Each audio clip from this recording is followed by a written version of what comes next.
Good morning, Praetorians. It is 9:53 a.m. here in sunny South Florida on January the 20th. To those in America, happy Martin Luther King Day.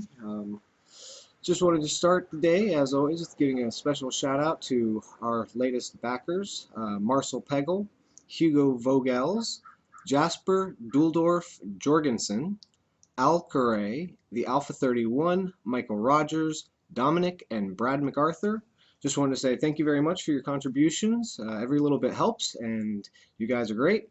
And just put a little special shout out there to Wayne G. and Max Kelly, who both did a pretty significant upgrade to their pledges. Wayne G. Is now up to 500 with a $1,000 reward as a result because of the +1. So congratulations on that, dude. Pretty smart. Spend 500, get 500 for free. Not bad, huh? So anyway, and Max Kelly is now up to the $500 reward on his. So, you guys both hopefully will be very much enjoying the rewards of your contributions. Got some exciting stuff coming for you. Still working on it. I'm not sure if I'll get it up today, maybe tomorrow. I'm not sure exactly when. But I got a special new mini pet coming for those at the $100 level. The best way to describe it is it's kind of like a little mechanized standing tank kind of deal. And this is actually going to be a little different than the spider, which I put up yesterday. This one is going to be a pattern for the blueprinting process that backers at the $100 level will have. It's not going to be a non-combat pet. It's actually going to be a combat mini pet. Now, to clarify, the spider is going to be something that a player can just go to their in-game account and spawn the spider for any of their characters in their family dynasty. This one's going to work a little bit different. What this one's going to be is it's going to, like I said, it's going to be a blueprint, and they're going to have a limited number of uses per month, and it'll be account locked, so no matter which character they're on, they'll be able to use it. But they'll be able to actually sell what they make to other players. Now, like I said, it's going to be limited, so it's not like they're going to be able to make an infinite amount of them every month. They're going to have, only so many will be available. But each one is a combat pet, and the best way to describe it is, it's not going to look like R2-D2, but it's basically going to be like R2-D2 with a minigun. So I think that's kind of a fun little a reward that'll be coming to you guys. So be looking forward to that. And like I said, that'll be at the $100 backer level. Basically, just wanted to take a look real quick. I got a couple questions. I'm going to try and keep it much shorter today than yesterday. I apologize again. I went way longer than I planned on. But there's a couple of questions that we got last night that I wanted to touch on this morning.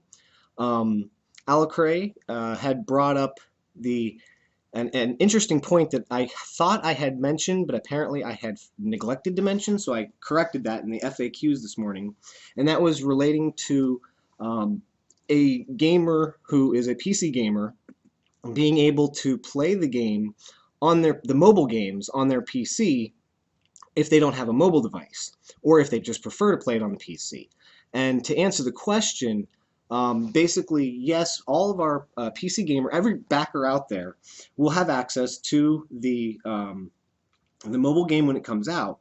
But what they'll do is when they go to their account screen on our website, when we get that part set up and linked into everything, when they log into their account screen, they'll have a downloads page, and on the downloads page, they'll be able to download a PC version of the mobile game.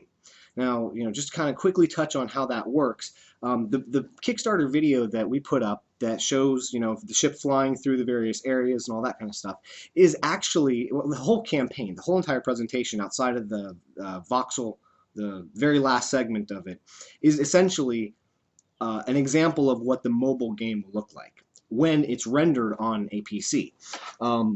There's a little bit of differences between how it'll look on a PC versus a mobile in terms of which texture sets are used. For example, when we do the design process on textures, we're going for the actual original textures being done at 80, not 8096, it's 80 something, forget that, it's 8,000 pixels by 8,000 pixels. And then we're reducing it to 4,096 for the Unity platform because that's just the maximum it supports at the moment. And on the mobile platform, the maximum is actually 2048. So it dynamically figures out, okay, if we're publishing to the PC, then compile all the assets and only use the 4096, and in the future it'll be the 8000 pixel. And if it goes to the mobile, it says, okay, well the maximum texture that can be used in this platform is 2000, so it compresses down to the 2000 and doesn't include the larger image data. So it makes the file size, the download size, smaller, but it actually will use the textures based on whatever platform it goes to. So when we do a special compile for the PC, it'll use the best textures we have available for the PC at the time for that device. And like I said, everything is being designed at 8000 pixels because we're trying to future-proof our project. We know that in the near future, 8000 pixels, probably before the end of this year, next year, 8000 pixels is going to become available and usable, and it's probably going to take several years before they go from 8000 to bigger than that, just because that's an incredible amount of pixels. I mean, we're talking about each texture is nearly 100 megabytes. I mean, it's massive. So 8000 pixels is a really high target that we're working toward, and that kind of future-proofs us. And that was one of the questions. I can't remember. Let me look it up here. Who was it who asked it yesterday?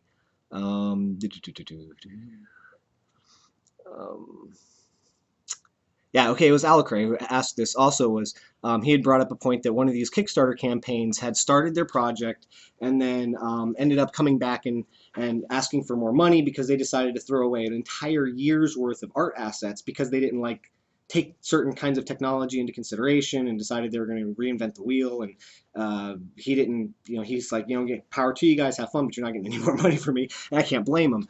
That's just a matter of not doing the research before you start the project. When we set out to do this project, we understood our development cycle time. We said, okay, if we really want to produce this game and we want to produce this as a series, which is the way we're going to be doing it, so we're going to be releasing iterative titles in the series as we go, we wanted to make sure that the project is always going to be at the highest quality level possible. So we actually, like I said, we were designing and doing all of our art assets at 8000 pixels from day one.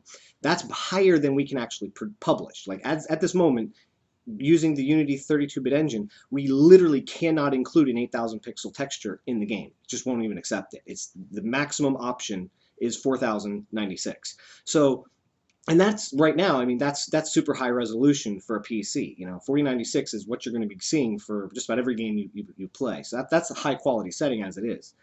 Using MIP mapping, it'll dynamically reduce it to whatever the player's quality setting is set to. But in the grand scheme of things, we're designing way beyond our current target so that it's future-proofed as an asset. So we know that, hey, if all of a sudden the video cards come out and they're like, yeah, the engine updates and it's, oh great, now you can use 8000 pixel textures, we just republish it and the textures are already there at that resolution. So just to point out, that was something that we've pre-planned, future-proofing our project. And from that point on, like I mentioned in the response, it really comes down to art direction. It comes down to choosing a style and theme for the game and allowing, the main how the systems are designed and integrated is really going to make or break the game. And in our case, I believe it really makes the game because, there is no other, even though there's other games coming out that have, kind of real-time simulation, like for example, Novos Astros, which looks like a fantastic title. Power to those guys. I hope they do well. Actually, we're a backer of them as well. They're doing a MMO RTS, and that's fantastic. But they're doing an MMO RTS. We're doing an MMO RPS. There's a big difference in a real-time strategy game and a role-playing strategic simulation. They have some overlapping, but their game is not the same as our game, even on just a fundamental level of system designs. Theirs is not a simulation. Theirs is not a flight simulator. Theirs is not a first-person shooter, third-person shooter, MMO style of controls. Theirs is an RTS. And in that respect, we've, by future-proofing our art assets, by designing to such a high resolution from the get-go, and then literally creating an entirely new genre, we really don't have a whole lot to worry about other than just getting our backing, adding the people to our team, and executing our plan. So I just wanted to kind of cover that because that was a really good question, and I wanted to make sure that you guys understood that.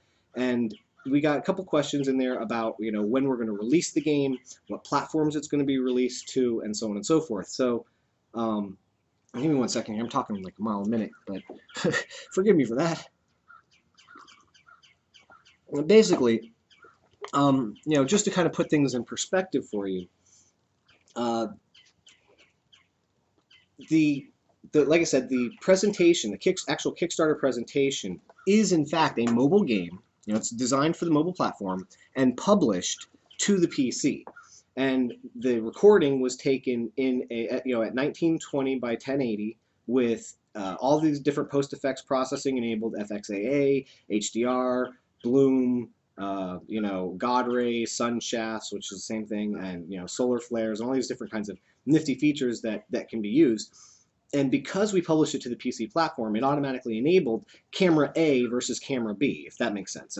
So essentially it says, with this camera, on this platform, use this camera with all these kinds of settings, and they can be enabled or disabled by the user. But when you're using on a different platform, essentially it's like a copy of the same camera, but with a completely different set of results, the size of the screen, the position, how far away it is, to make it more friendly for a mobile versus a desktop PC platform. Additionally, the control scheme, the tilt touch based controls that work on a mobile, when you publish to the PC platform, it immediately knows that, hey, it's on a PC, it's on a Mac, Linux, Windows, whatever. Plug your joystick in and away you go, or use your keyboard mouse or whatever you want to go with. And it automatically knows that because it has a swapping a chunk of code that actually swaps between control schemes based on how it's published. So, just to let you know, everyone who backs this project, let's say you don't have a smartphone, you don't want a smartphone, you don't have a tablet, you don't care about the touch tilt, you want to play it on your PC. If you're a backer, you're going to have access to the game on your PC. It's still, the scope of the game will be the mobile scope. Things will be smaller, and it'll be, a lot of differences in how the game plays compared to, like some of the simulation elements will be, toned down, or the systems will be slightly altered to fit the mobile environment rather than a PC environment.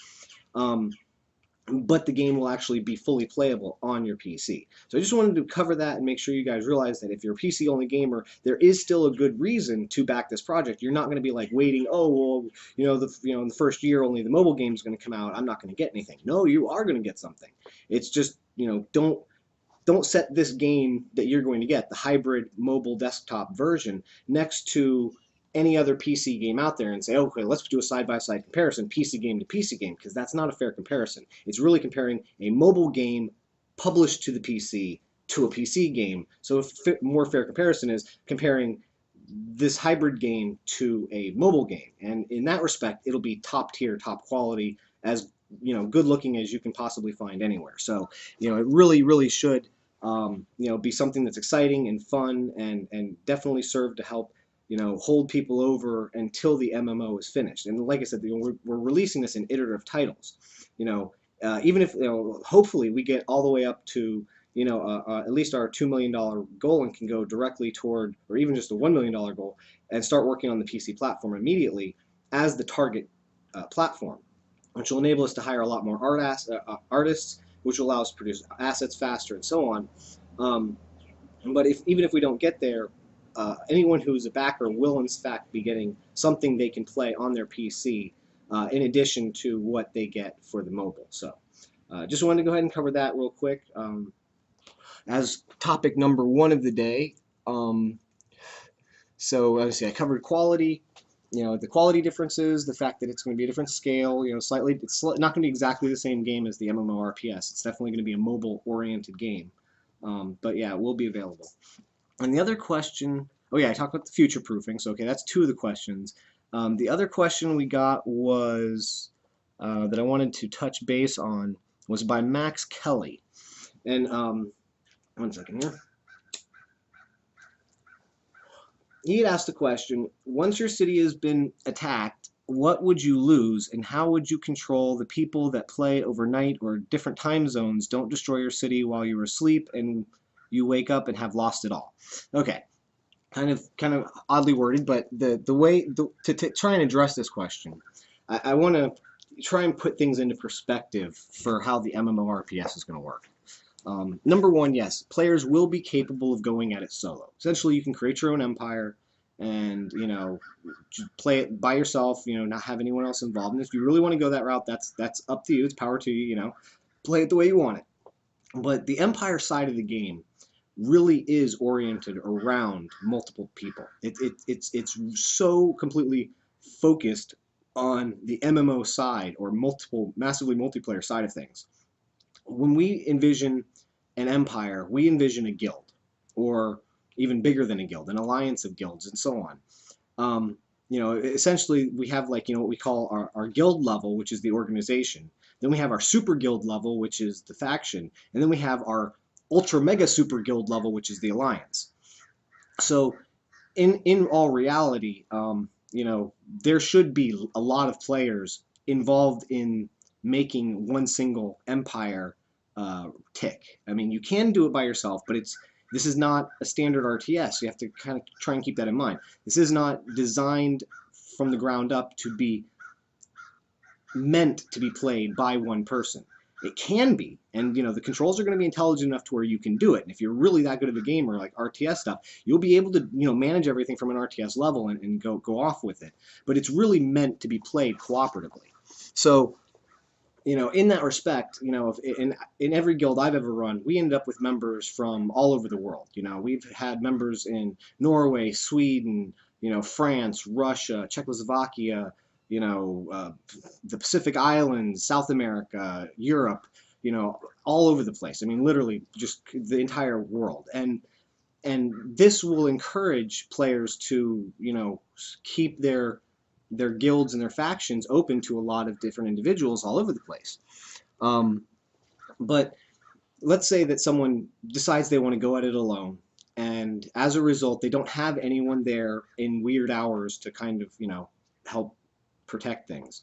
I want to just try and cover some of the real, you know, the most important, I'll call it, elements of why someone doesn't really need to fret so much about going to sleep tonight and waking up tomorrow and finding that everything they've worked for has just suddenly been wiped out. So let's just kind of start at the top and kind of go down this list a little bit. First and foremost is scale. The world in the 64-bit environment is going to be so bloody massive.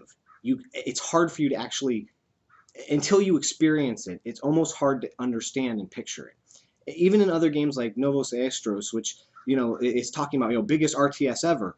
It's that, even with what they're doing, that is like a tiny little cute microcosm within our game. I mean, it's as much as they have things spread out, their stuff is still like really close together in terms of how far it really is apart, because they're still running in a 32-bit environment. Their map sizes just are not the scale of how things are. You know, a planet is still just a little sphere, essentially, with some artwork on it.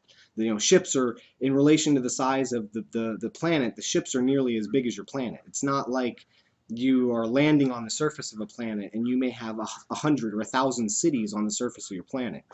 You know, I mentioned, for example, the concept of having like a Death Star, which is literally a planet killer.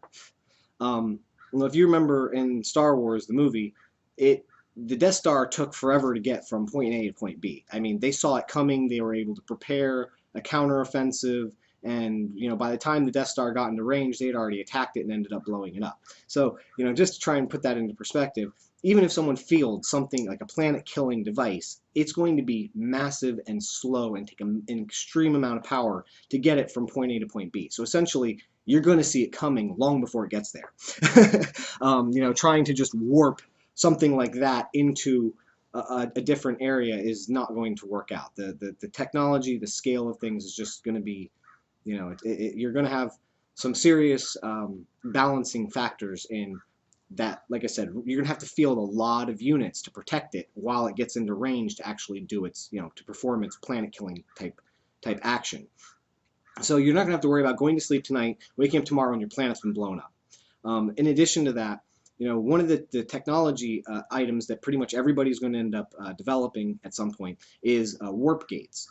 And what they'll do is they'll basically set up these different warp gates around within their empire, however many planets or solar systems that they have within their empire, that allow them to quickly get from point A to point B.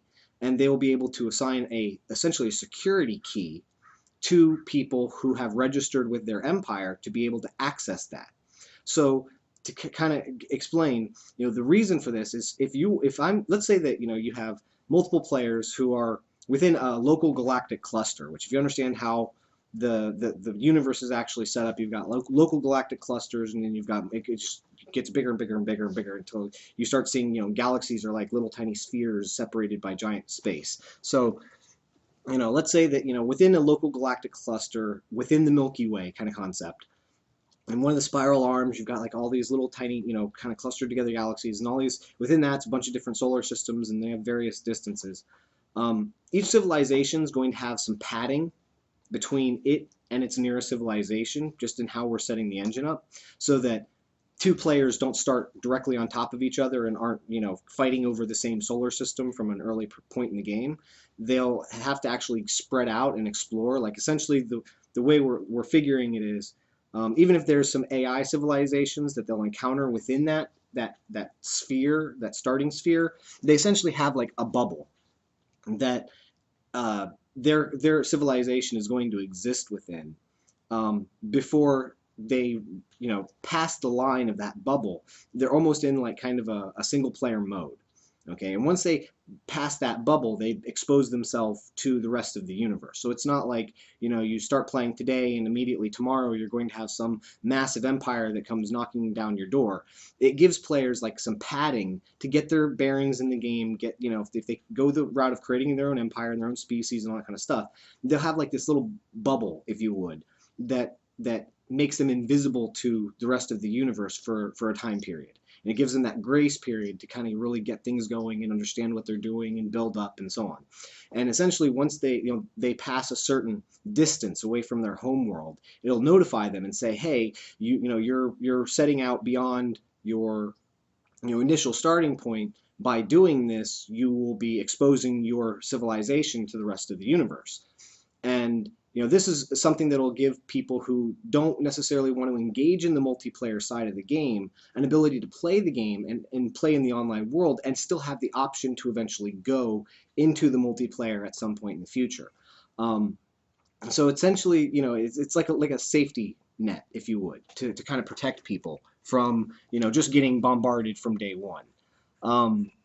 But let's say that you've been exposed to the universe. You've got international, intergalactic alliances, and you're a sole developer of your own empire.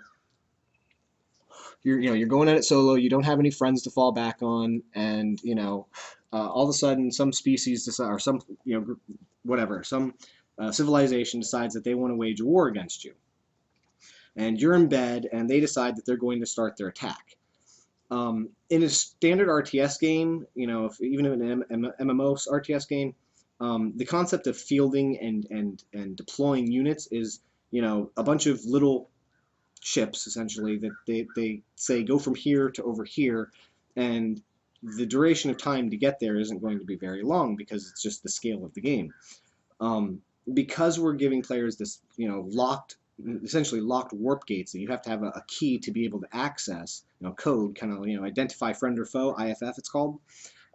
Because of the IFF system and locking that down, players will be able to quickly get around within their own empire or their alliance empires using the warp gates. But another civilization trying to get to your empire is going to have to essentially go what we call the long route. Warp-enabled ships are going to exist, but the size and the capacity and the power requirements and all these different things become factors. If you're going to field an entire armada against another armada, number one, the logistics of it in setting up an invasion is going to be massive. It's not just going to be like, oh, let's send a few ships over and just start blowing stuff up. Essentially, you're going to have, now getting to the next part, you're going to have within your civilization the technological options to unlock, for example, satellite networks, defensive grids, and tons of technology for setting up defensive perimeters to your territory. The some of the stuff might even be a planet cloaking device. Just to give you an example of how different kinds of things you can do. It's not going to be a perfectly impenetrable system, but each system will have its own risks, its own rewards, its own balancing factors. But players will be able to actually have multiple tiers, multiple levels of defense in early warning systems. If a well-designed empire will have satellites on the outer border of their territory that if any, basically have kind of like a relay network that if some ship comes into that range and it does not broadcast an IFF signal, they will contact the ship, or explain, basically demand that they identify themselves. And if they don't identify themselves or they destroy the target, the AI will automatically react to that and defend against those ships. So let's say you're asleep, your AI is actually going to be defending for you. Now, there's always going to be an advantage to a manned craft, period. I mean, AI, as good as we can make it, a player is always going to be better. That's just the reality of how programming and stuff works. But despite that fact, if you have your empire set up from an intelligent perspective, if you actually cover your ass, your empire should be capable of holding off a equal force for the majority of the time while you are asleep. Between the distance they have to travel to get to, for example, like your core homeworlds. I mean, you have to remember, it's not like you're just going to have one planet. An empire is going to end up spanning countless numbers of systems as the game goes on. So you would have what you call your core worlds, and then you would have your border worlds, and so on and so forth. So it may happen to where you lose a border world while you're asleep, but that's because it's a poorly defended, very distant, it's at the outskirts kind of situation. But the chances of them actually laying siege to multiple border worlds and the ring worlds and the central core worlds all in a short period of time, I mean, that would have to be an absolutely massive, and I do mean massive, superior force invasion. I mean, is it possible? I don't want to say it's not. I mean, it's very possible that someone would create a force that big and field it in such a way, but the likelihood of them being successful is going to become astronomically more complicated, because again, remember, we're not talking about a planet being just like a little art asset that's a sphere on the screen like an Eve or something that has no real meaning or value. When someone says, okay, well, we're going to lay siege to this world, we're going to try and capture this planet, you may have 100, 1,000, however much you decide to develop of actual cities and bases and units ready to defend that territory.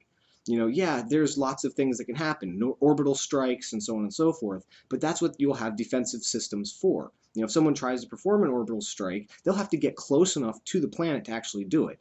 Well, like I said, it's going to be a logistical nightmare, like it would in reality. If you're going to invade an enemy planet, you have to deal with their immediate defenses. You have to deal with the fact that you don't have home court advantage. They'll have to essentially, I mean, think about this. Remember what I talked about earlier is resupply chains and supply lines.